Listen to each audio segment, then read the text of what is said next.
On this week's Nyberg, we have mixed it up a little bit. We've brought in a busload of people from the Farmington Valley. These are just ordinary moms, but you are far from ordinary. And I'm just going to introduce you really quick. You all have name tags on, so folks know who you are. Robin, Karen, Lael, Jean, Bonnie, Celia, Linda, and Maureen. And thank you very much for coming on. Thanks for having us. So let's start telling stories, which is what you do in your first book, Just Ordinary Moms. You're collecting stories from other folks in Connecticut, not using their names, but telling stories that other moms would appreciate and things that you've done. So how did you all meet and start this group of 8? How long do you have? We have some time, so start in, Bonnie. So how did you all meet? Well, we had children that were very young, and as you know, when you're a mom, you kind of look for outlets. So we had a play group, and play group led to one thing. And who doesn't love play groups? Because you can sip your coffee while the kids are occupied. And they were very good at the time.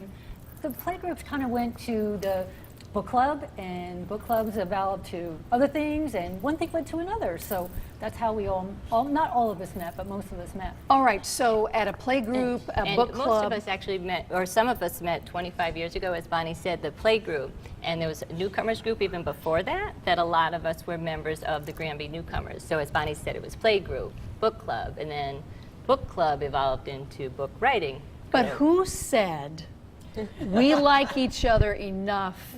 Oh, we're pointing. so who said, you know? You want to know how it went? We were at a book club, and we were reading a book, and this man wrote a book to his 8 children. So I'm looking at all these women with all these years of motherhood, and I said, you know, he wrote a book just to his children. We can do this. Look at all these mothers, all these years of motherhood. We can do that. So then an email went out and said, write your story over the summer. We're going to write a book. Yes, I'm serious. She gave us Come September. Come in September. So you're kind of the teacher of the group. She's you the gave us. mother. Well, we're all teachers. And we should say you have 16 children between you. Yes. Any grandchildren? Not yet. Not yet. Well, that'll be the next grandchildren. Not that we know of. So, you know, it's daunting to set out to write a book if you've never written a book. You start collecting stories from whom and how? Just basically from this group? Just from us. Okay, give me a story really quick. Celia, give me a story. You have twins. Yes. So maybe there's a story in here about your There might twins? be, but, you know, we're trying to stay anonymous, but of course there's this wonderful story in there about twins. Tell somebody else's story. Go ahead. Basically, it's what you went through as a mom. Yes. Exactly, and I think for me I actually lost my children at the Grand Canyon. I will tell you, that's in the book, and that's a story. And it was just so dramatic and traumatic that I wrote about it, and it was just a wonderful way to release all that anxiety and then share that connection with every mother that loses their child at the department store or at the beach. We can all relate. A mother's worst nightmare, our worst nightmare. Linda, give me another story, because when I first met some of you and I read the book, you don't have names in here, and some are heartwarming, some are sad, but we can all relate, and you kind of put it all out there. I mean, you're not holding back on too much stuff. We do. I think that, you know, the stories really span from those funny ones where cute little kids are running around and a boy locks himself in the suitcase, you know, and the mother has to cut him out with a knife, to, you know. Knife? Just a He small was going knife. to suffocate inside the suitcase. Do what you got to do. Right? Yes. What you got to do. You know, to a teenager getting out of the car and then not coming home that night, to a really kind of very difficult sexting story that involves a young lady, and you know, her mother gets involved in reading her texts and then is very, very sorry about going where she went. So yeah, we've got everything in there. There's something for everyone. Lael, tell me why you are in this group. What are you getting from them? Tell the truth. Be nice. For the money. She is an amazing cook. Amazing cook. I am the cook. Yes. I brought sandwiches. You know, that brings up an interesting point. What did you do in your life? Were you a stay-at-home mom? Were you in corporate? What did you do? So let's start with you. I actually was trained to be a psychologist, and when I had my son, I realized that I felt so much responsibility at that point as a mom that I just couldn't take on any more responsibility, that was so much for me. So I stopped working when I had him. but have since gone back to work. I'm not doing psychology right now, but I'm a caterer and I do a lot of other things. So, Linda, what's your background? I'm a financial deal maker turned executive coach.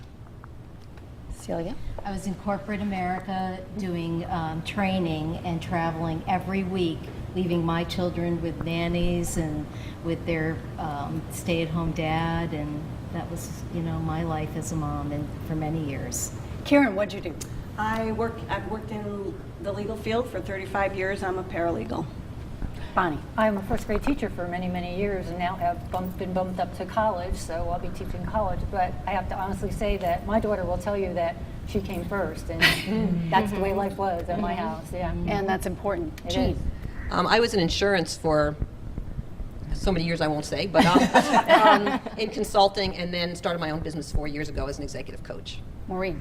I was a teacher, and I have been home with my 4 children for most of the time. I was a Christian Ed director for part of that, and now I'm a registrar of voters in my town. And Robin? Well, I wouldn't call what I do work because it's fun. It's a lot of fun. I'm a nurse originally, but I have my own business, which I started 20 years ago, and I consult at child care centers. So every day I have all these little people that come up to me and say, "Oh, Nurse Robin, I have a cut. Oh, look at this."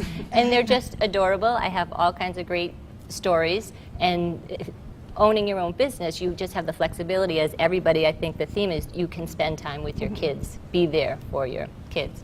So You it's got been- this initial book out. Yeah. More books are coming. What's the next one? Well, we have one on just ordinary military moms, Yes. and we have just ordinary And pets. why did you say ordinary? Because you're far from ordinary, but that's the theme, I guess, that we It's can all kind of relate. a play on the word Yes. ordinary, because what we're saying is that people who are ordinary do extraordinary things. And motherhood is sort of taken for granted. And, Right. we were saying, what should we call it? We're just moms. Who Right. are we? Think we can write a book. We're just moms. We're just ordinary moms. Like that is It real. is. And I think all of us said, well, I'm just a mom. And there were women ahead of us that had raised their children who said, don't ever say you're just a mom. You're more than just a mom. And so, but that's what we tend to say about We ourselves. do try and do extraordinary things because we do love our children so much. So it does make our days that are ordinary become extraordinary. As Karen always says, she looks back on motherhood and you always say, The most extraordinary accomplishment that I will probably ever do. Oh. Next, well, of course, All of us feel that way. second, Absolutely. the book is second. Well, that was kind of like having another baby. So we've established this first book. A book is coming now. You're collecting stories from Connecticut. All over. All over the country. We have, one of our authors is from Washington State, Texas, where, especially North Carolina. North Carolina, the military moms, 2 of us are working on that one, and we're just getting the word out. And How does somebody get a hold of you who's hearing this that wants to get into this particular book, The Military Moms, and there's others coming, but how do they get a hold of you? for any of the books, Just Ordinary Moms, Just Ordinary Siblings, Just Ordinary Pets, we have a website, www.justordinarymoms.com, and there's all kinds of information about us, but on the right-hand side, there's a link on Tell Us Your Story, and a way for you to fill out information. We also, in our book, if you do have our book, we have a writer's workshop in the back that sort of helps you organize your thoughts. And there's also a writer's workshop that you can purchase for a nominal amount on the website to sort of help you get your thoughts to paper. And we have a Facebook page. Oh, yes. And we're on Twitter. And Instagram. And this picture will be on your Facebook. Absolutely. So people can find us. You also do something that I think you cannot do in any kind of a business if you don't give back. And you have a number of extraordinary groups that you're going to give some money to. Explain what they are and why you picked those particular agencies. Well, we knew from the very beginning, I think it was our very first meeting, that we said we're going to donate to charity. That was very important to everybody. And I think maybe it was and we wanted it to honor children, mothers, so we chose Hole in the Wall Gang as our local charity, which is Kids with Cancer. Kids with Cancer. It's in Woodstock, Connecticut. And not just cancer, just a chronic disease. And they can go there, be a kid, have fun. And then our other organization is a Seroptimus organization, which Linda probably wants to talk about that. Seroptimus International is the largest organization on the planet for the benefit of women. And so we really felt like we would have a local charity, and then we would do something, really in a big way. But the wonderful thing about Sir Optimus is they also operate through local organizations. So there's probably one in, your town nationally. So they have so many programs. They help education, which we're very, very interested in. We sponsored a screening of Girl Rising fairly recently and donated those proceeds to Sir Optimus, and those are going locally to an education center for girls. So, Which is just awesome. Well, we should also mention, Anne, that when we do readings at places, we offer to donate to the charity of choice of the organization that's sponsoring us. So we have even a broader reach than these selected $1 a charities. book, So whatever you guys are charity. really neat. Thanks, Anne. We're just ordinary. Right back at you. No, I just have to ask you, 5 years later, where are you headed? I mean, do you have an idea of how many books? We're never going to live long enough to write so many stories that affect moms, but where are you guys headed? Where do you think? Well, just ordinary Bonnie's has, got one. just ordinary, as we explained, is extraordinary. And there are so many stories that we want to write about. We hope that this brand of just ordinary will take off and people will take note, because there's a lot of sharing out there that we could do with a lot of people if we can get our stories and put them out there for people to read. Hardest thing about keeping 8 women together? Oh, man. Hardest thing. Getting airtime to talk. Scheduling, getting everybody together. Everybody is so committed, trying, and that was so hard at the beginning. We'd go months, well, I can't make it, and finally we were like, okay, first Monday of the month, this is a meeting, you gotta be there, or sorry. And I mean, finding we want strengths everybody too, together. to figure out who yeah. does what. We do play off our Amazing. strengths. Yes, We yeah. bring all of absolutely. it together and work as a team. If someone has a strength, then we usually focus on that because they're good at it. And then the others can learn from it. So it's a very sharing kind of organization that we have here. And a team. something that happened to you that you didn't expect, because if all of us look into the future, you guys all met, some of you 25 years ago.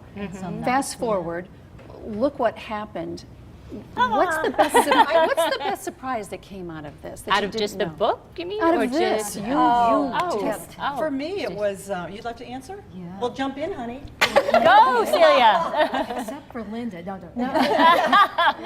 I would say for me, it was that connecting that I never thought it would be such a deep connection with these women. We now even call it a sisterhood of motherhood. That I would say in 5 years, I'd love to see that broader feeling of connection. To me, that's the word that goes deep with the experience we've had. Yes. And the experiences that can become in the next 5 years with other women who share their stories. It's when we go out and therapeutic. read to a group of women at a book club or some kind of gathering, and you see, you hear the laughter, or you see maybe a tear. We're connecting with them, and they're connecting with us, and just that feeling, so they understand they're not the only ones that ever went through, Right. Some of the things that we're talking about in the book.